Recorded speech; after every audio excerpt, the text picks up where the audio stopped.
Bueno, mis amados, vamos a continuar con esta maravillosa lectura del capítulo 14 del libro de Éxodo a partir del versículo 23 en adelante. Fíjense lo que dice aquí.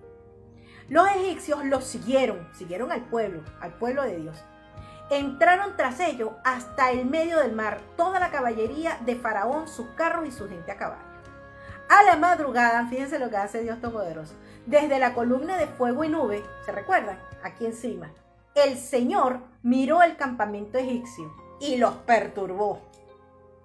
Les quitó las ruedas de sus carros y los trastornó gravemente. Entonces los egipcios dijeron: huyamos de delante de Israel, porque el Señor pelea por ellos contra los egipcios. Vamos a detenernos aquí. Bueno, ciertamente es así.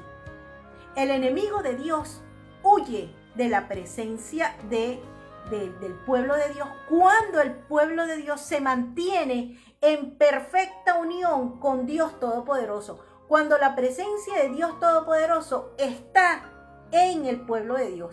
Cuando uno de los miembros del pueblo de Dios, cualquiera de sus hijos, desvía sus caminos del amparo de Dios, es cuando viene Satanás y lo ataca.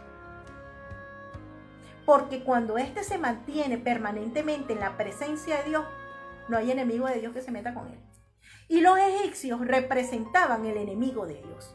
Entonces todos los impios, todos los malvados, todo aquel que no reconozca ni se entregue a Dios Todopoderoso en su Hijo Jesucristo, es enemigo de Dios y este es destruido.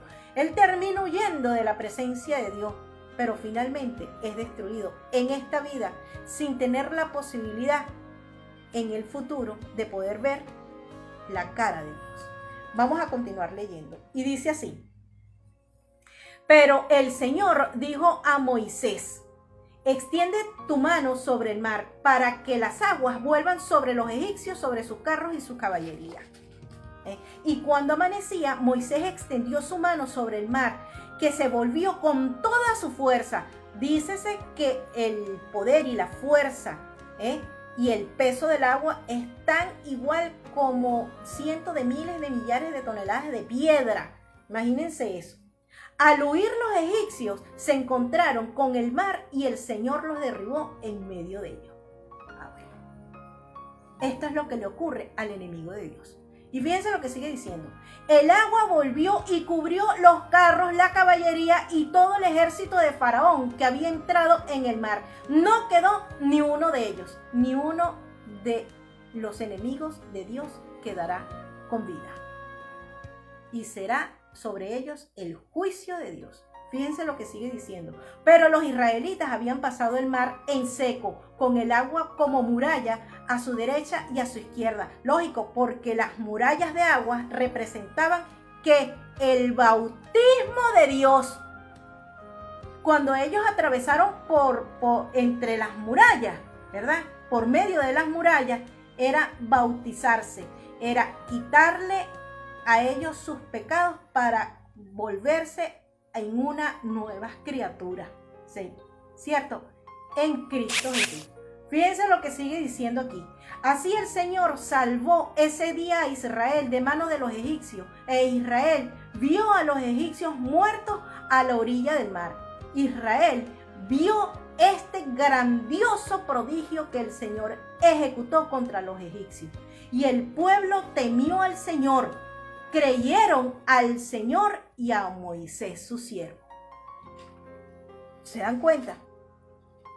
El pueblo de Dios terminó sabiendo y entendiendo del poder gigantesco de Dios, ¿cierto?